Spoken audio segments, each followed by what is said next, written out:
Hey guys, it's me Nes, and I'm going to give my thoughts and opinion on this week's Raw, especially after the Royal Rumble. Now, fortunately, I didn't finish watching the rest of the show. I just stopped until the moment that New Day defeated Rey Mysterio and Dragon Lee in a way that Logan Paul has to cost the match, and there are certain things that happened during the time, so I had to look in the wwera.com in terms of the raw results of what happened earlier a few hours ago. And I would start first with first of all, main event Jey Uso. Of course, to start off Raw, he is the winner of the Royal Rumble match to share an emotional moment with the WWE Universe. Of course, with he worked so hard for this moment, and finally he gets a chance to pick which champion to main event at WrestleMania. But Gunther interrupts, and at that point, for Gunther, he tells Jey Uso that he is not interested in facing him at WrestleMania. But at that moment, you know, Gunther is giving a warning to Jey: if you pick me, that every week is going to be hell. And that's what Gunther said about Jey Uso at the time.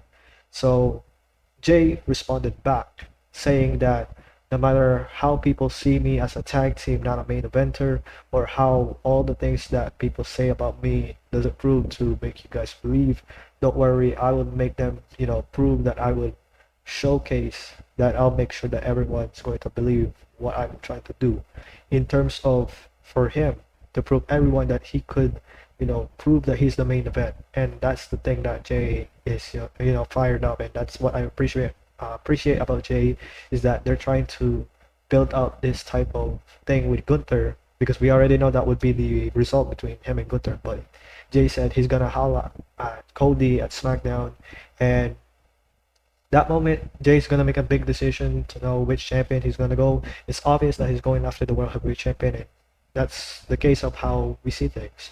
So the next one would be Penta defeated Ludwig Kaiser. And yes, this is a type of match where Kaiser wanted to get his revenge on Penta, knowing that he got eliminated in 6 seconds. But the thing is this: Penta scored another huge Raw victory when he took down Ludwig Kaiser with the sacrifice Penta driver. And, or, sorry, sacrifice or Penta driver. So, to settle the Royal Rumble dispute, or so he thought. Followed by the for Penta to have an interview with Jackie. Pete Dunne enters. He got his entrance, and then followed by the attack of Ludwig Kaiser to attack Kaiser, and then viciously hit his own finisher, and that's all. Like, it cuts through, and then followed by we got a segment between Charlotte Flair returned to Raw as the 2025 Royal Rumble match winner. Flair was confronted by Women's World Champion Rhea Ripley, who demanded that Flair challenge her at WrestleMania. But Charlotte did say that she has enough time. In order for her to make a decision, she has to go to NXT tomorrow or the next few hours, so that she's going to confront with Julia. And then on SmackDown, she's going to confront with WWE's Women's Champion Tiffany Stratton. So we already know that Charlotte's going after Tiffany Stratton, unless she wants Rhea to have a part 3. I don't see her and Julia, because I get the feeling that Julia is still new to WWE. She's she got her championship back in New Year's Evil, so I don't really think it's that necessary for her to at least lose the championship immediately. So hopefully it works out in the end for Charlotte to put someone over, because let's face it, like right now she's being the heel. She doesn't even care what people would say. She's okay with the woo or the boo. That's what she said. Now the next one, New Day defeated Rey Mysterio and Dragon Lee. Now this one, um, early in the match, two guys from the New Day, they got their new theme, which is okay. And then you got Rey Mysterio and Dragon Lee. But what happened midway to the match, Logan Paul's music hits, and then he had his own entrance, and at that moment, his target basically is Rey because of the Elimination Chamber qualifying match. And what happened is this, by the time that Logan steps up to Rey, they do anything, Rey pushes him, and then when Rey puts Kofi inside, that's when Ray enters the ring, Logan Paul grabbed Ray's leg, and then at that moment, yes, Logan had to, you know, I think I would say he hit Ray and then put Ray back to the ring, get Trouble in Paradise by Kofi, and New Day gets the victory. This is basically a type of warm up type of situation that they're going to have next week's qualifying match. But whatever happens, I think Logan Paul's going to win the match so that he can enter the Elimination Chamber. And the thing is, we also start with the women's qualifying match. So basically, Liv Morgan defeated Io Sky by disqualification to qualify for the Elimination Chamber. Before this, there was a segment between the Judgment Day and Finn Balor saying about Dom and all this stuff that you need a babysitter and all that. Goes to show that yes, there's a possibility, we may not know, that Dom is going to be the guy to kick out Finn, or either way. And the thing is this, because by the time it happens, you know, Finn will get his qualifying match. We don't know who was his opponent yet, but we will see. We will get to that in the maybe next week. Could be Seth Rollins or maybe Roman Reigns, who knows. But the thing is this, at this moment, the women's side, it's also the same thing because when Io and Rhea have their own segment, you know, hopefully they meet in WrestleMania. According to Io, she got jumped by Liv, and then Rhea tries to chase Liv, but she got attacked by Raquel Gonzalez.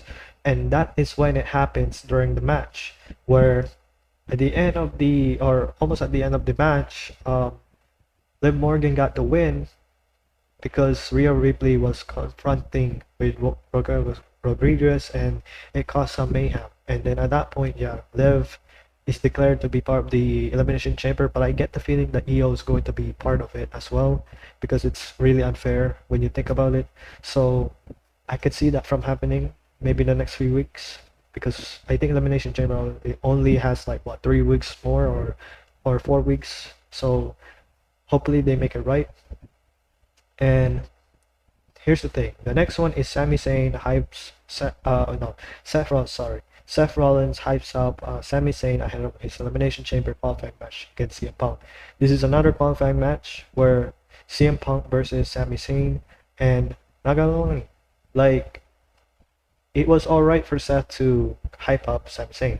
First of all, I was confused because the way he wears, it reminded me of what Undertaker with the bleached hair, or maybe like a Trish Stratus thing. I don't know. It's kind of odd.